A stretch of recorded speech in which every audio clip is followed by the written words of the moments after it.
Chers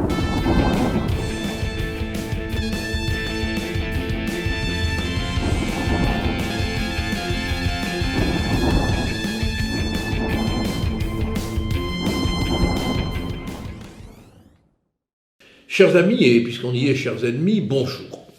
Ma colère d'aujourd'hui, elle est vestimentaire. Oui, vestimentaire parce que après l'offensive du voile, l'attaque du burkini, voici maintenant la charge de l'abaya. Vous savez, ce vêtement fantomatique, long, qui ne laisse voir même pas un confetti de peau, qui est là pour ensevelir sous le voile toutes les tentations charnelles que l'œil pourrait capter, fait son entrée maintenant par le truchement des jeunes filles dans le lycée et dans le collège français.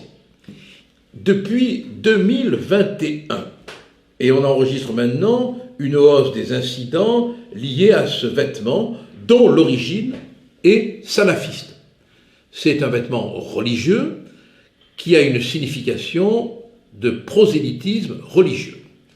Le voile est interdit, mais pas l'abaya, qui est une robe, sauf si on considère, et on doit le considérer bien évidemment, que c'est un instrument d'ostentation religieuse, que c'est un signe religieux, que c'est un geste évident, envahissant de l'espace public, d'appartenance religieuse.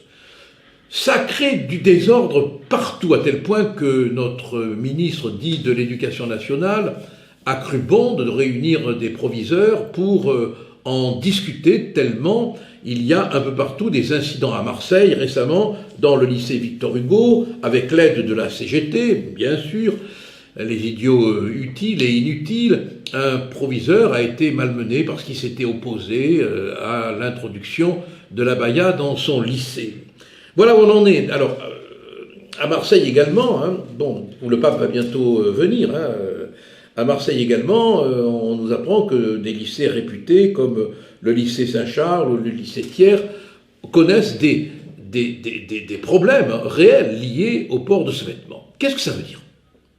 Ça veut dire que, petit à petit, on a non seulement le grand remplacement, mais le grand travestissement. Le vêtement devient un instrument de propagande religieuse et en même temps politique. Oh, c'est pas le fait des gens qui, comme vous, comme moi, quelle que soit leur religion, la pratiquent dans le respect des règles républicaines et dans la discrétion de la vie intime du cœur et de l'âme, s'ils y croient. Non, c'est vraiment l'occasion d'occuper le terrain, de provoquer des querelles médiatiques et de faire parler. Alors, comment réagir ? Eh bien, d'abord, il ne faut pas attendre, jamais attendre. Il faut réagir tout de suite. Or, hélas, dans ce pays, la réaction est toujours tardive. Et enfin, quand on réagit, il ne faut pas avoir peur de le faire. On le fait en droit, on le fait en conscience, on le fait en républicanisme. Voilà. Donc, je suis pour qu'on ne laisse pas entrer les abayas dans les collèges et dans les lycées, mais qu'on laisse entrer la lumière éclairante du savoir. On en a bien besoin.